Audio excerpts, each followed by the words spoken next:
trying to establish a link between changing that reason. Attention, and then be like, oh, we'll do it, we'll take this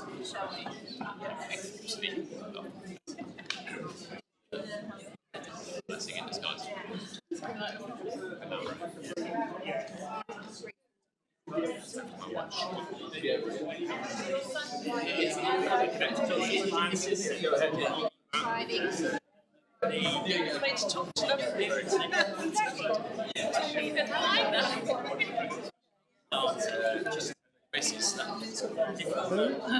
Check. And everybody here?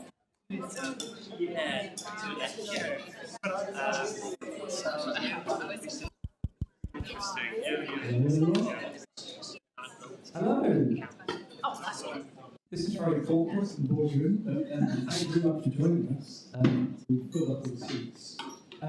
Welcome to the Entrepreneurial State, creating innovation inside and outside of the state.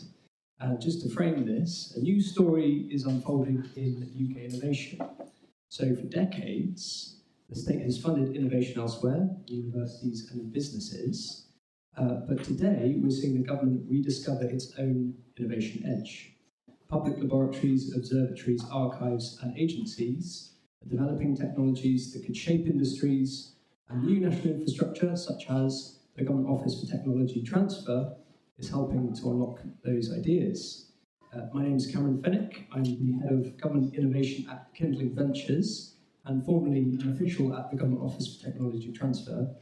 I'll be moderating our discussion today and guiding us through this overlooked capability inside the state.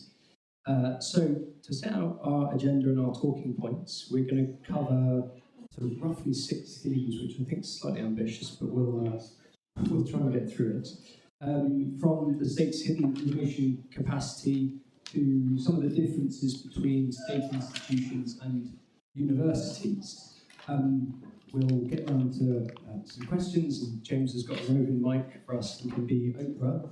And we'll try and sort of tie this all in a nice bow with some final reflections from each of our panelists. To join me for this important discussion, I'm delighted to introduce Tony Raven, former CEO of Cambridge Enterprise, also an advisor to the Government Office for Technology Transfer, and among many other accolades, a leading thinker on commercialisation.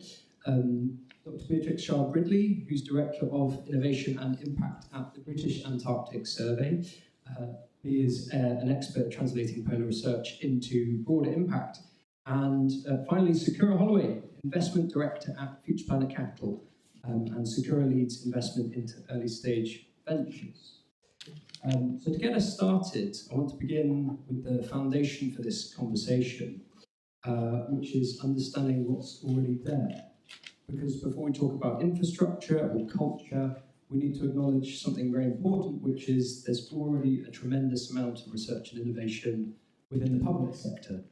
It's just largely invisible. So B, we'll start there with you. Most innovation policy focuses on universities and businesses, yet government science is often world-class. And BAS operates in one of the most extreme research environments on Earth. What capabilities does it have that could be developed for wider application that people might be surprised about? Thank you, Cameron. Yes, we work in a very extreme environment and have a fantastic set of staff who apply their creativity to help us tackle those challenges. We have a range of different technologies and approaches that have come out of the research that we have in-house, but we are taking them into different contexts. And a beautiful example that links back to what Emma asked about and Christopher answered regarding overseas development is a radio echo sounder that was developed in order to measure how ice shelves change in thickness from below due to warm water coming in, and how that contributes to sea level rise and shrinking ice sheets, etc. But with some tweaks, the same technology can be applied to detect groundwater in arid regions and monitor how it changes. So we've been, with support from UKRI and from the Government Office for Tech Transfer, been developing this technology to apply it in overseas development, and that's in advanced stages at the moment. We have other technologies where we've had to move more cautiously because some of the markets where these technologies that are developed for extreme environments could be applied are ethically not well aligned with what we stand for. So some of our technologies could be used for oil and gas exploration. Now, as a climate change institute, if we were to be seen to interact too closely with oil and gas, that undermines our credibility as an independent research institution. So in several cases, we had to step back from some commercialization opportunities, but are then exploring others, such with a patent we have on snow gauge technology, which helps us to understand much more accurately than it currently is possible how much snow has fallen and turns into meltwater in the spring, and that is, for example, also very valuable for hydropower and agriculture and agri-tech in mountainous regions, be it in Colorado in the States or in the Himalayas, etc. And yeah, we have an AI lab that does very useful research that is applied not only to our own shipping decision support tools for positive and environmentally friendly route planning through ice-infested waters, but that can also apply to other shipping. And I'm wearing one example here with this garishly colored shirt, which we did in collaboration with a local company that makes geeky shirts designs. So this is for COP26, the story of global warming for the Arctic. The panel in the warming stripes tells the story of one person's lifetime, 3 times as fast a rate of warming in the Arctic than in the Antarctic. And in the collar and cuffs, the story of the Antarctic over 800,000 years, what the ice cores tell us. So a smorgasbord of different areas, and with touch points definitely to the creative industries as well, that we are very keen to elaborate on. Fantastic, Pete. You know, maybe just a very brief follow-up back to you, which is, you know, with all of that richness, do you think we've underestimated the what's within the state in terms of its innovation capability? Yes, although I think there's quite a bit of modification to add to that, and I think we unpack that in the other themes that you've suggested as well. So there is a lot of potential that needs to be harnessed in slightly different ways, I think, than sort of the traditional pathways, in order to work with the strengths of the people who work in the public sector, who have very different motivational drivers to your standard entrepreneur. And also to work within the regulatory restrictions and the risk appetite that we find in the public sector. But there is potential, and I think people are fired up to contribute to this in a stronger way as well. Wonderful, wonderful. Right, I'm going to move us to sort of this shift in policy and the new infrastructure that's surrounding commercialization across the public sector. To me, this renewed focus on state-originated innovation signals a change of thinking about the role of the state in this area, from seeing research as something that's kind of necessary to seeing it as a productive national asset.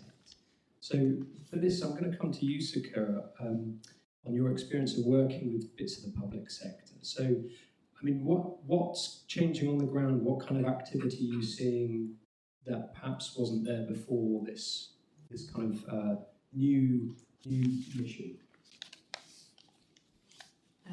Maybe it's useful for me to just give a bit of framing. Very fancy title of investment director at Future Planet Capital, but what I actually do on a day-to-day basis is work on a fund that's dedicated to and mandated to invest in spin-outs coming from public sector. So I work with national labs, I work with the likes of NPL, Natural History Museum, Kew Gardens, MHRA, BGS, BAS, a whole range of different organizations sitting within public sector that is so rich in innovation. And our fund is actually earmarked to invest in companies emerging from public sector. So the conversation, and I've been running this fund for 2 years now, and the conversation from when I first started and my first day on the job was exactly 2 years ago at GOT conference 2 years ago. And it was very much about why would we do this and what do we do with this, to now being how do we do this? And I think that is an enormous shift in just 2 years of conversations, and the fact that investors like me can even walk through the door in some of these organizations and have these conversations, right? And the fact that there is now a head of innovation and there are innovation teams within these labs and research teams is so exciting. And the nature of that discussion is completely different. Where I see the exciting opportunities is actually when I talk to the founders. I talk to scientists all day long, and I'm always the dumbest person in the room. I have a science background. I'm an immunologist by training. I'm an IP attorney. I'm an investor. I'm still the dumbest person in the room. And that's because these people have dedicated their lives to working on what they're working on. And it is very rare for me to talk to a researcher in these organizations that's not thinking about things commercially. There is always an application to that research. They just don't think about it immediately as I'm creating economic value, I'm creating something that could generate revenue, I'm creating something that's actually addressing industry pain points outside of what my immediate government remit is, right? That is the conversation that we bring to the table. And that's why we like to talk at the scientist level as well, because we don't need fully formed investment pitch decks to come across our desk. What we need is a unique solution to a global problem. And then we help them find the route to creating that commercial opportunity, creating those companies. I'm about to close an investment into something that's emerging from a government lab. It's been 18 months in the making. So the first time I met the founders was 18 months ago. They told me about some really exciting technology, and we have worked with them hand in hand to create the business plan, to talk to, to figure out who the customers are, engage with those customers, understand their pain points. They had the advantage that they were already working in partnership with a potential customer, but to actually change that conversation from we're just creating a solution for you and then you, customer, are going to take it and create loads of value. They're now thinking, we're now going to build the company because this has got more than one such corporate client, and we're going to target a whole bunch of corporate clients because we're going to build it ourselves. We're going to take private investment to do it. A really tricky part of that conversation was not at all about creating the company. They were sold to the idea, the organization was sold to the idea. It was actually drawing the founder on that journey to saying he's the CEO. That took a really long time. That took multiple conversations. And that took me not knowing the founder for 18 months, but me presenting the founder to 11 independent advisory committee members that we have as a fund to say, you're the CEO. And I think it's that conversation that kind of plants the entrepreneurial seed. It's actually taking them out of that comfort zone and saying, your research we'll take for granted is super high quality, right?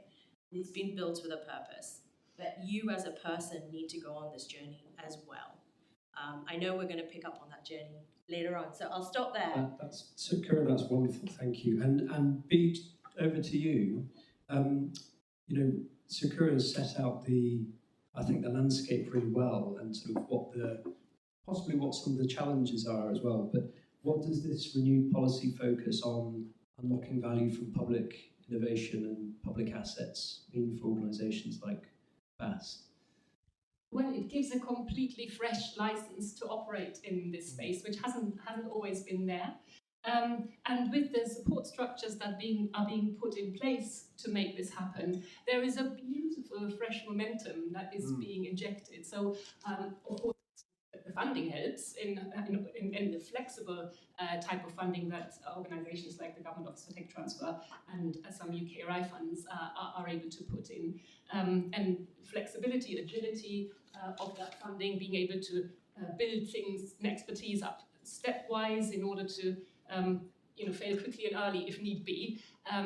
So that's very valuable, but at least as valuable is building networks of people, a community of practice across the breadth of the public sector. It's been wonderful to see how many shared challenges we have and how many resources we can share as well across these different areas. And in the panel at the start, I think Chris highlighted how important and how valuable it is to connect within organizations, but also within sectors, and that can unlock such extra creative potential. And so the Knowledge Asset Network, for example, that have started, we've made fantastic new connections and been able to share expertise, and also the tech transfer functions that got provide.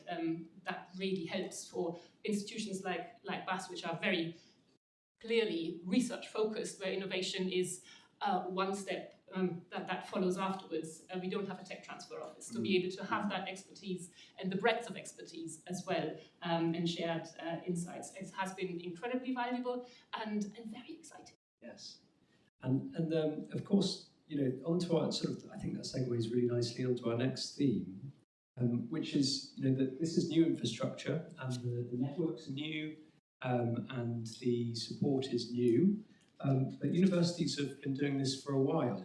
I think it's fair to say, Tony, you've overseen a lot of the transformation, if you don't mind me saying, especially at Cambridge Enterprise. Now, I'm interested, how does commercialising research from government institutions, and you kind of see some of this through your advisory role with GOT, how does it differ from university tech transfer? What can we borrow, what can we steal, but what doesn't translate? Yes, and it's been an interesting journey because I got roped. It's been an interesting journey because I got roped in at the very sort of inception stage of GOT, and it's moved a lot faster than I ever thought it would in the government. But there are a number of similarities, but there's a number of differences. One has to recognise that government is not a uniform activity. There are departments, there are arm's length bodies, there's the NHS. They're all very different, and in many respects, if you look at universities, what is their mission? Is to do research and teaching, and from that, to actually create societal impact. If you're in government, the primary mission is actually public service.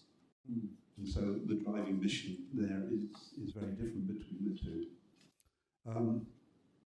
I think also we talk in universities about research, and that applies to some parts of government, NPL, for example, SDFC, but in other parts of government departments, it's actually expertise that we're talking about. So I think we're more talking about expertise and how we create impact from the expertise of the people.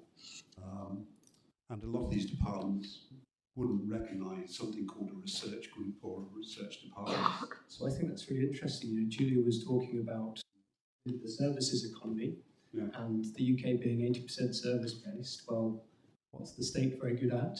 Services. Yes. And I think there's a parallel actually out in industry. If you look at the banks, there's a tremendous amount of activity going on there in tech, but you won't find a research department in tech in any bank. So, I mean, there's the picosecond boys who put in direct optical fibre links to save a few minute fractions of a second in transactions. Now they're putting in these air-cored optical fibres which go at the speed of light rather than 2/3 of the speed of light. So there's all this stuff going on, but it's not called research.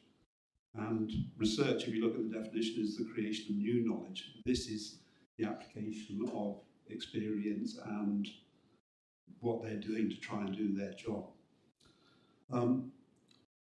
What's another difference? In universities, you have a whole army of people you can deploy to do this, and they're called postdoc researchers and early career researchers. Most of them are there hoping to have an academic career, 90% won't. They're going to have to find something else to do. But they are the people who are working in the labs, in the scholarship, that have that understanding, and they are natural vectors to take this outside. And universities use that a lot. You don't have that in government. You have people who are in permanent posts, and often permanent posts where they move every 2 years to a completely different discipline. So there's this absence of people to take it forward.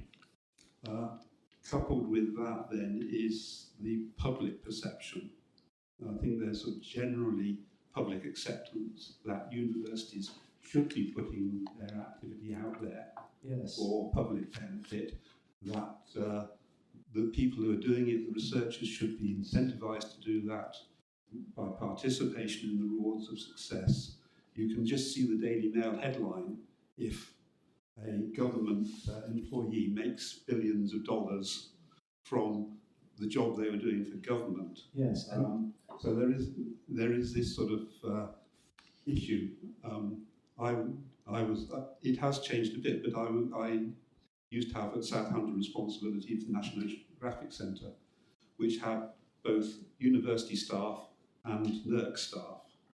And we were trying to do a spin out on around changes in regulations on national maritime borders, for which they had great expertise. But what we needed was a company into which the best researchers could provide consultancy advice. We could do that with the university researchers. You couldn't do it with NERC, and I took it right to the top of NERC. And that was just a policy no-no, to do things like consultancy, which are often the first step of doing this. So you can imagine someone from a government department doing consultancy for industry, and you see it straight across the newspapers. I think that's such a keen observation. So there are these real challenges, I think. Having said that, I think we're in the very early days of this. I mean, universities have been doing it now as government policy, consistent government policy for 25 years. GOT has been doing this for just a very short time, but already, as it went on Tuesday, 3 fantastic spin-out companies, one from the Natural History Museum, one from GCHQ, and one from NPL. Sorry. So it is starting to go, and I think as we see people doing this, they see the role models, they see the success, more people will want to participate. That's wonderful. And Sakura, can I come to you for a very quick follow-on question about this, which is, from an investor's perspective, do public sector ventures feel different from university spin-outs? Do they feel different? They do feel different, and they should feel different. I think that's okay. The reason they feel different, they just take longer. They take longer. Again, that's not a bad thing. It's just because there are so many more stakeholders involved in that conversation, and there are so many more people that want to see the best thing being put out into the real world, right? Because what you have associated with public sector, Tony beautifully outlined that, universities have research arms that are dedicated for doing this. Is their day job. This is the postdoc's day job. Create publications, get more money, create companies, do commercialization, right? That's their day job, and they're incentivized to do it. Public sector, that is not what they're there for, but there's also an element of reputational risk. There's individual reputational risk, but there's also organizational reputational risk. What if we take technology X that we think is good enough and we put it in the hands of somebody else that we don't have control over, and they do something that we never designed it for, and they do something different outside of the purpose that it was created for and it was curated for, and there is bad publicity around. Like, what do we do with that, right? And I speak to organizations all the time where they give me these case studies and like, oh, 10 years ago this happened, 12 years ago this happened. I mean, corporate knowledge is an amazing thing, but for the right reasons, it would be amazing to turn that conversation into 10 years ago this went wrong, and that was because of X, Y, and Z. How do we now mitigate that? And I think that's where, the kind of permission that people are getting to have these discussions with GOT and some of the other organizations that are really like lapping up innovation that's coming from public sector is changing, because we're basically saying we've been helping fund companies coming from universities for a very long time. Let us tell you where things have gone wrong. Let us tell you, how you don't have to reinvent the wheel and do things that are completely like quirky and unique and special purely for the sake of being special. Let's learn from some of those things that have happened. And I think, earlier this year there was the publication of the spin-out guidelines and the commercialization guidelines that got put out, which, you and I worked on, Cameron, and all of the stakeholders were involved in that. And I think that is the really important piece, is just have those conversations early and get the buy-in from top down, but also encourage some of the grassroots movements, because I think those postdoc type researchers exist in public sector. They just don't feel they have the permission to take it forward in the way that they think they can take it forward, because they have colleagues in universities, right? They're looking across going, hang on, we went to university together, now your career pathway looks like this, and I'm doing this. How do I kind of merge the two? So I think that aspiration is there. But I do think that it's okay for the two paths to be different. And I think staying with you, Sakura, on sort of, I think that's the barriers that we have to overcome inside the state. But I think the prize is, a lot of the times, it's the innovations that the world needs. So from your perspective, like viewing some of these innovations that might take years to have an impact and get to market, how are you kind of convincing other investors to follow on? And you're taking bets at very early stages. Kind of how are you evaluating these opportunities? We are one of the very few funds in the UK that will back things coming out of public sector. And so, this deal I was talking about that we've been working on for 18 months, it's been a journey of educating investors that they should come along the journey with us. And sharing diligence, right? We do a lot of diligence. We've been involved in creating this company. We've been involved in writing the business plan and kind of getting through some of those hurdles of getting top-down permission to spin out of this organization. And that's not been straightforward. That's actually been very iterative. And a lot of the time, us investors we see that as a black box process. We're not involved in that conversation. We equally get frustrated, right? But investors who don't invest in those areas get even more frustrated, because they just think, well, in this time, I could have made 3 or 4 other investments, and I'm putting those on the shelf while I focus on this. Why am I doing that? So that's actually been quite a challenging part of the process, is just keeping that excitement of other investors in the community that want to back early stage stuff. They get high risk technology development. They know that this, company, when it comes out, is going to take 3 more rounds of capital before it's, commercial ready.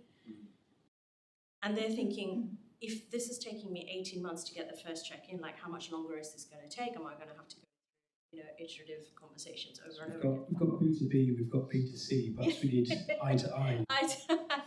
Yeah, no, I think, look, there are more and more investors in the community that look like me, right? In the sense that we come from a research background, we kind of understand what it means to do academic research. We've sort of been there, and just having that patience in the conversations. But I think the investor community is getting better at it, and I think there's a bit more trust in the investor community when I say, we've done diligence on this, we've gone through this process, like, trust us, let's actually talk you through it. And we've got, it's going to be a big seed round. I'm so excited. I can't talk about it. Tony, did you want to come in on this? Yeah, I think Sakura has raised a really important point, which is the access to capital to take these things forward, and that makes a real difference.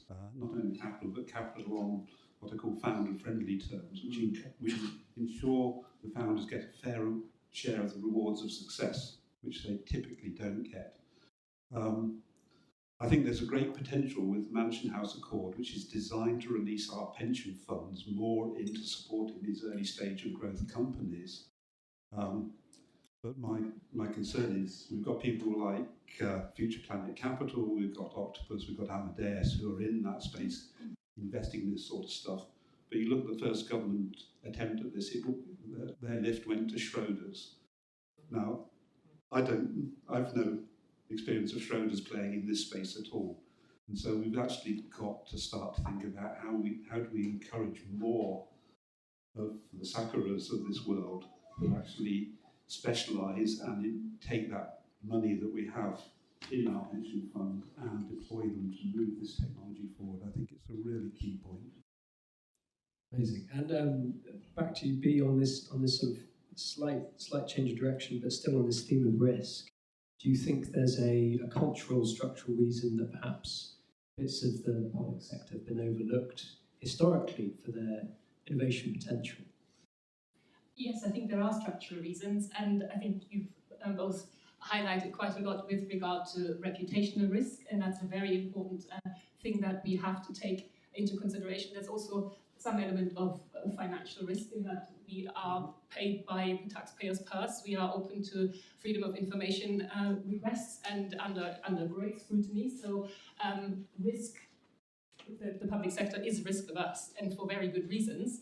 That does not necessarily sit very easily with an entrepreneurial culture. And the public sector also attracts a different kind of talent. And whenever we work with entrepreneurs, some of them just run away screaming when they understand the kind of restrictions and the slowness and the sign-offs that you have to have, and always the Daily Mail test in the mind, you know, how could this be listed to embarrass the minister.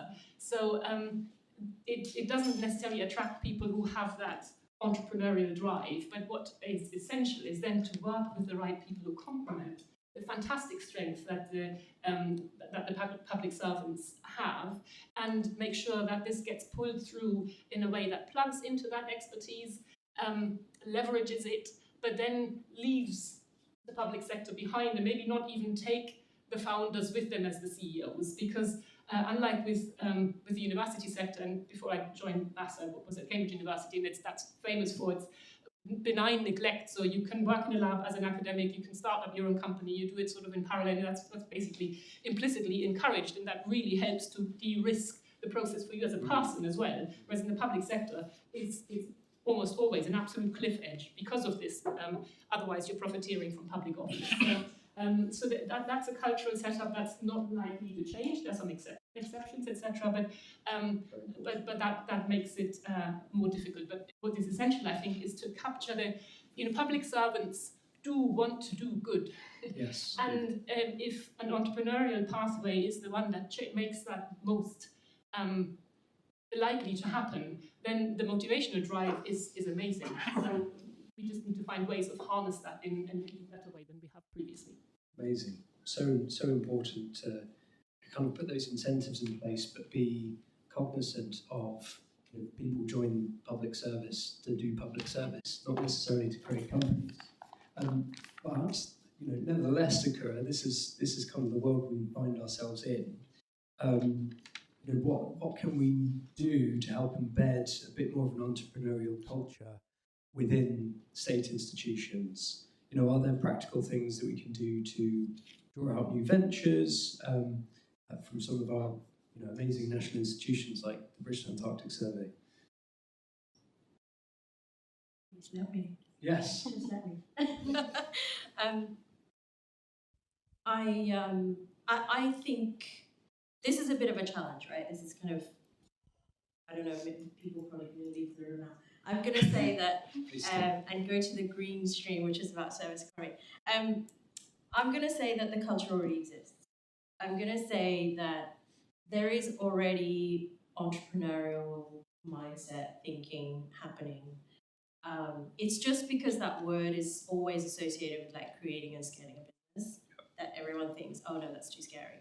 As soon as you're thinking in your day-to-day job, how can I do this better, faster, cheaper, solving more problems for more people, that's all being entrepreneurial, right? It's just that you're doing it in the remit of your day job. I think the challenge comes from thinking that there is a restriction on how far you can take that. And I think a lot of it is kind of just asking the question, is this possible? And without answering it, like without self-selecting, without saying, I work in BAS, I can't possibly commercialize something outside of what BAS needs and what my global partners to BAS need. what can I do with this? And I think asking that question actually encourages organizations to think as well. Part of what we're working on as a fund, because we're investing in things coming out of public sector, we recognize the people piece has a bigger delta than it does in the university environment, because you're not there to create companies and you're not there to commercialize.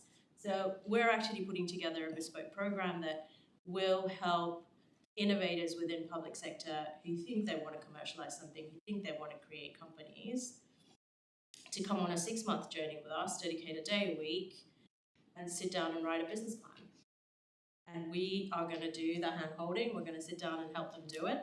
And that basically, I think, demystifies what's involved in getting there and just putting pen to paper instead of kind of, again, like I said, self-selecting. And I guess having the program makes this a legitimate thing for an organisation to be able to do, right? And yeah, exactly. It's almost like giving that permission by saying, this is actually something that's built for public sector founders. This is designed to help commercialize and generate revenue from things coming out of public sector. What more of a permission do we need? And you know, we're working very closely with the team at GOT to design this. We will continue to work with the GOT team to make it happen. And anyone from public sector qualifies for this, right? And the biggest part of that puzzle is we are not expecting everything that goes into that program to come out as a company that's going to get investment. That is not the reason for this exercise. Obviously, as an investor, I want to be able to make investments in those companies. But we accept that 70, 80, 90% of things will go through that journey. 90% of founders will go through that journey and realize that A, it's not ready. Maybe it needs another 12 months of R&D. B, this is never going to be the right route. There needs to be something else. There is enough global applications for this. There's enough problems in the real world that I can use this technology to address, but creating a company is not the right one. And that's okay, right? But at least you give it a shot. You have to give it a shot. I think the risk of not doing something is greater than doing something and not getting it. And the permission that entrepreneurs within these organizations also need is to not get it right the first time and just go back and do it again. So interesting. There seems, you know, sort of my experience of talking to people across the public sector is that there seems to be a growing sense that we can't afford not to do this. So I think that's a really good point to touch on. You know, how big can this be? What's the sort of scale of impact that we can have from this? And this will be for you, Tony.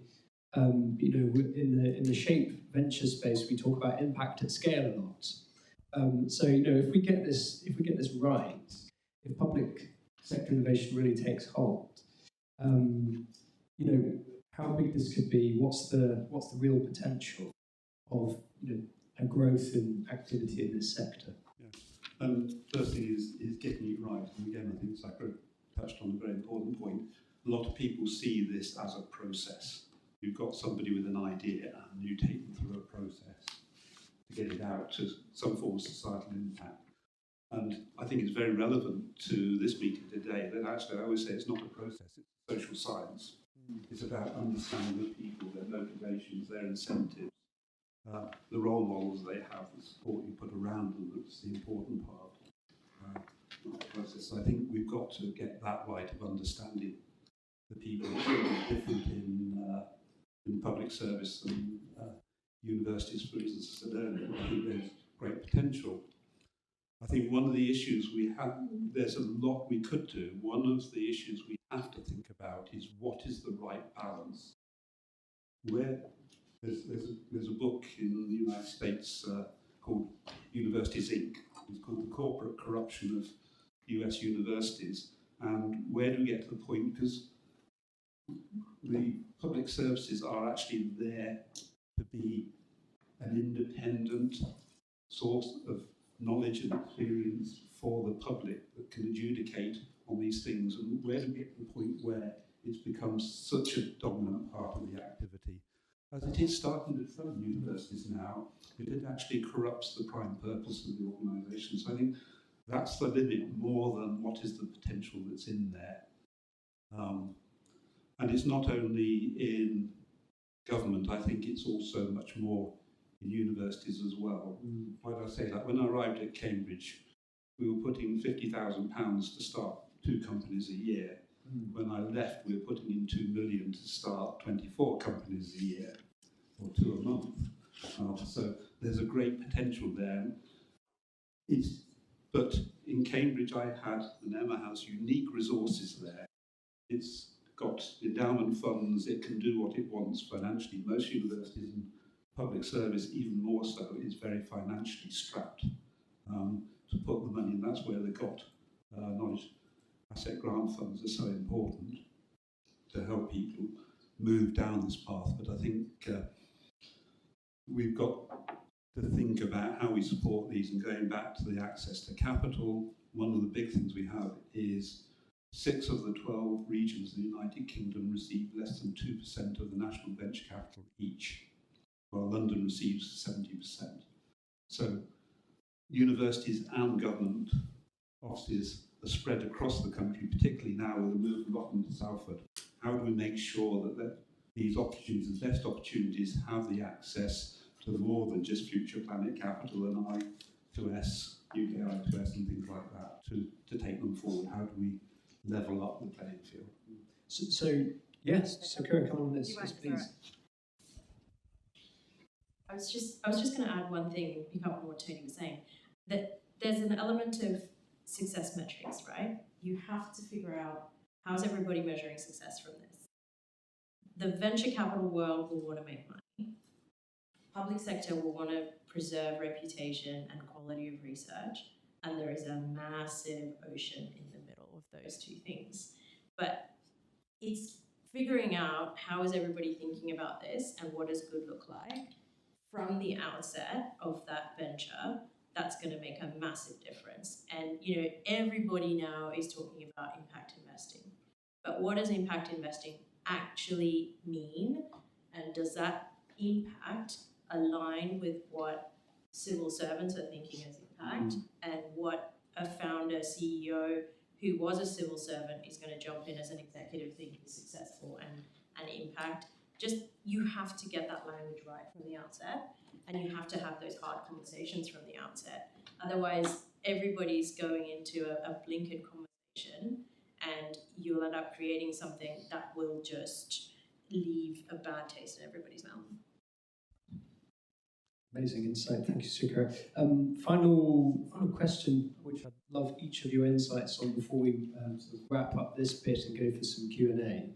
And Tony, you touched on this a bit, but if government agencies become significant sources of innovation, if we are successful, how does it shape the UK innovation system, and perhaps how does it interplay with what universities are already doing?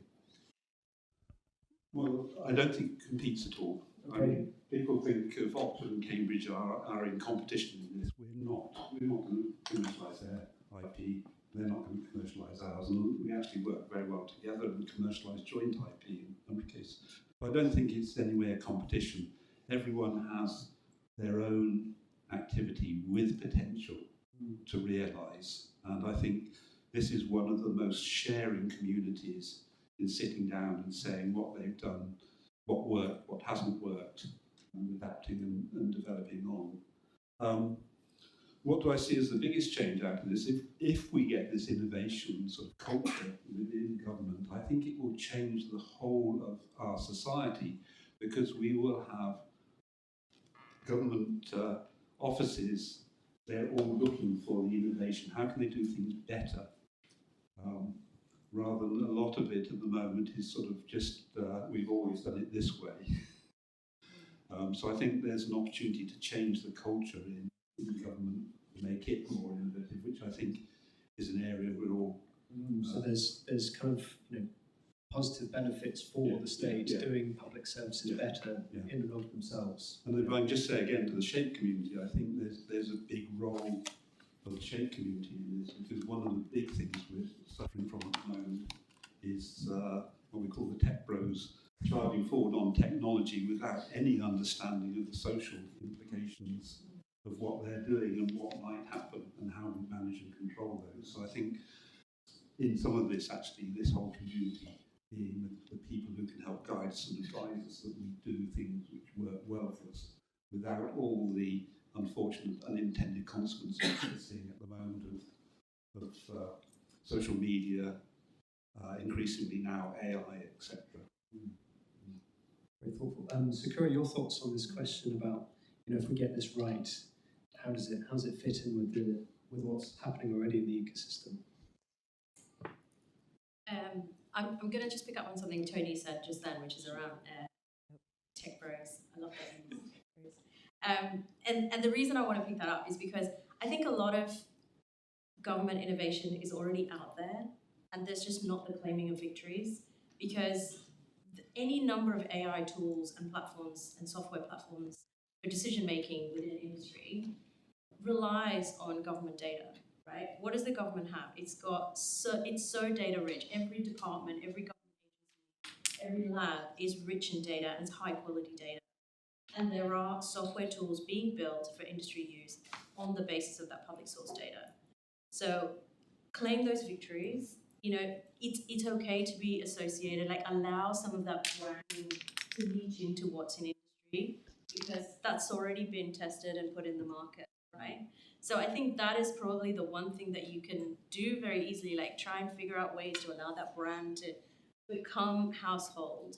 That, an infrastructure planning for new development was based on BGS data, for example. Just little things like that makes it a little bit less scary and reduces that anxiety that, oh my God, we're putting this new thing out in the world. Your new thing is already in the world. People are already using it. It's open source. So you don't feel like you need to associate with it, right? I'm saying you like it's all your responsibility. Sorry, you know what I mean. So I don't think it's a massive step to taking what's already in the public domain, what's already being used by industry, and claiming a little bit of ownership. I think that just makes it a little bit less scary and actually associates public sector and government with what's in industry. Why not do that? Because in terms of impact from innovation that's sitting in government, that's being used in the real world, it's already there. It's just we're really fearful of putting a monetary value to it. And I think as soon as you kind of demystify some of that stuff, you realize that actually you're much closer to your innovation being in the real world than you think you are. Super. And B, finally, your thoughts on getting this right and where it all fits in. Yeah, certainly agree with Sakura that there is that public sector is not good about shouting about their own successes, and again that links to the kind of people it attracts. They work in the background faithfully. They don't seek the limelight necessarily, and they might not seek the limelight for the good that they have done either. So there is good work to be done to make that more visible. For me, the key is in collaboration. So combining the strengths of the public sector with those of universities, and there is a lot of research collaboration already going on. Let's make sure that we build on that and have that as fruitfully leveraging each other's strengths as possible.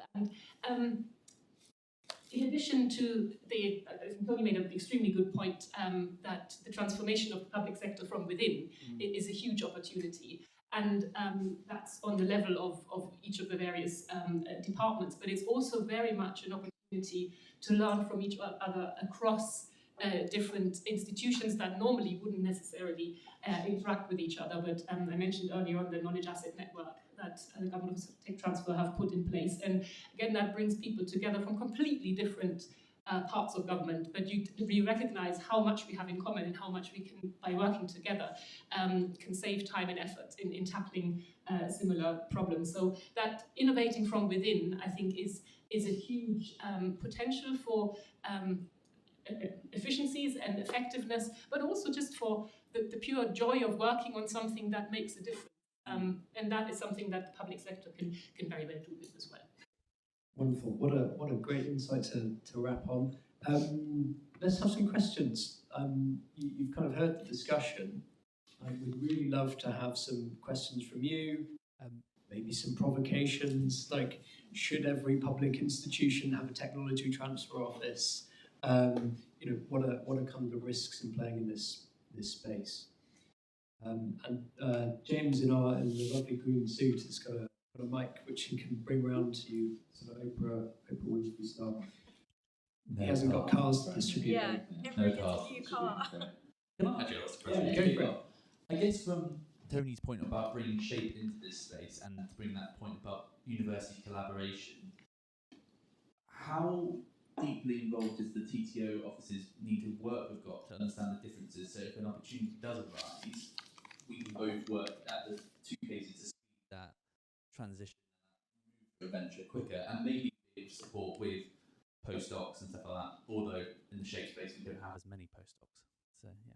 So I'll take that to start with, but I think that's a really interesting question about thinking about what the state has as sort of assets in and of themselves, and picking up on Bee's point that not every person that is an inventor or comes up with something creative is going to join a company. So how can we still leverage those resources in a way that gets them out into the world, but doesn't necessarily rely on the transfer of people into a new company? I think that's a really interesting question to think about, and you could take models like the Creative Destruction Lab. You put an inventor together with a kind of entrepreneurially minded student. You create the thing, but it's not necessarily the academic leading the charge to raise capital and scale the thing. So I think these are models which I think we can sort of look at and think a little bit more creatively, just than necessarily the model of spin-outs that you kind of are familiar with from universities. I think there's a lot more working in partnership as well. I think one of the things is there's two things. One is it's very difficult to cut and paste from organisation to organisation, but I think there is a great potential with universities, and it's already happened to a large degree, to share experiences, to help people think through how to be themselves in doing this. But the other thing, I think, one of the barriers to using university tech transfer offices is this is very much a contact sport. You'll know from your time in GOT that it's actually the personal relationships you build up with the individuals that make this happen. And I think that's very different to do with a more remote organisation, or one which is sort of perhaps its priorities are not your priorities.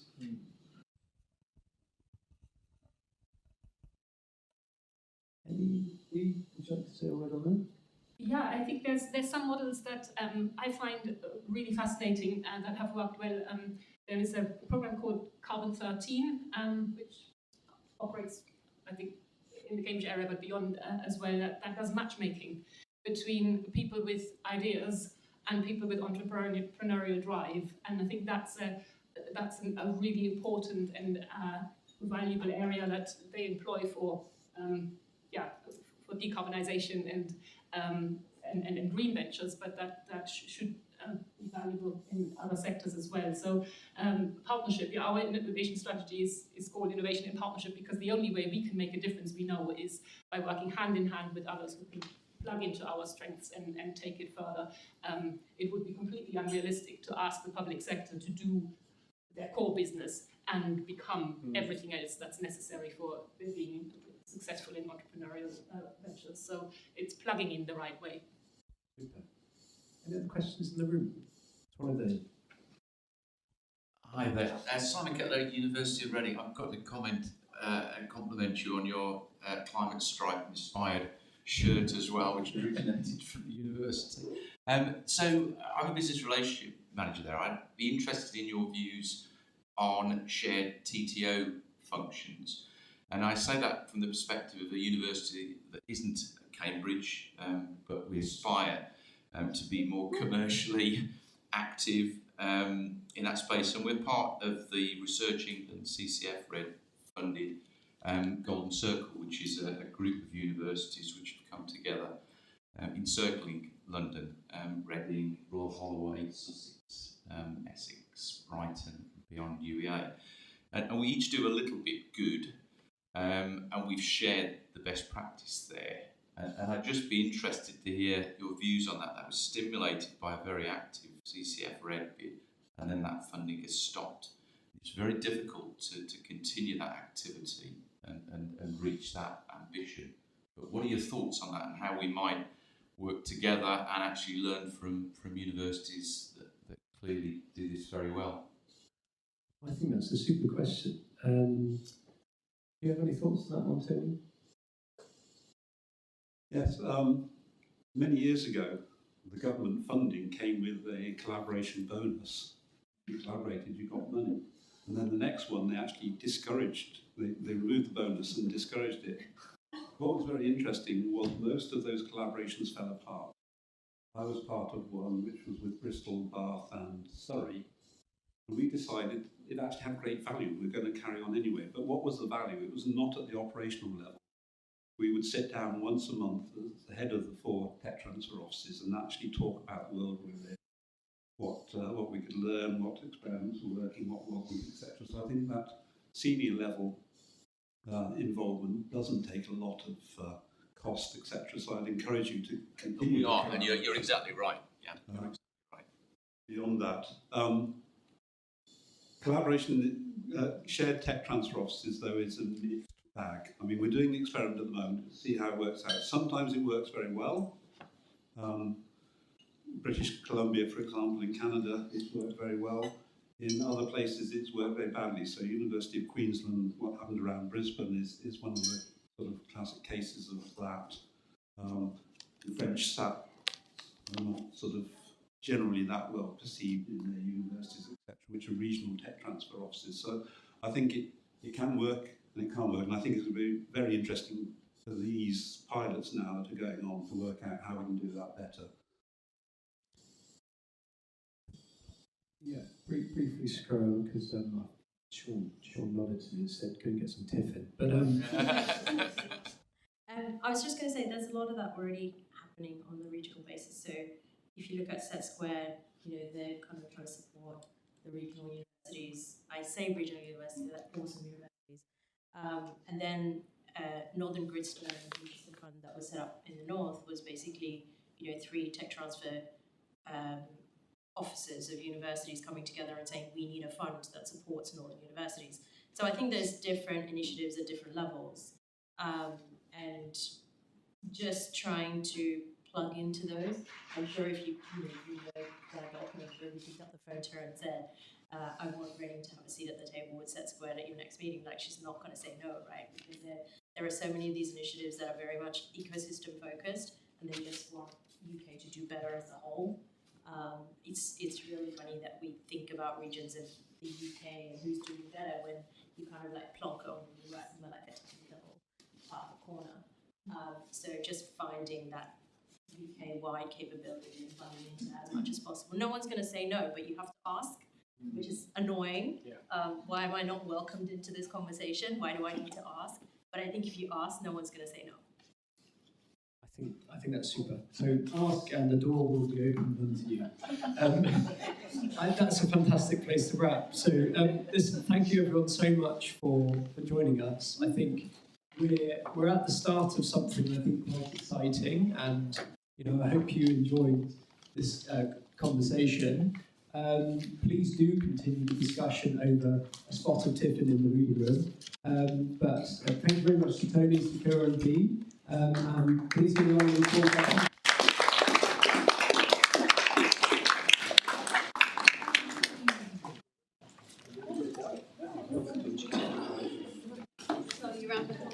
I think so.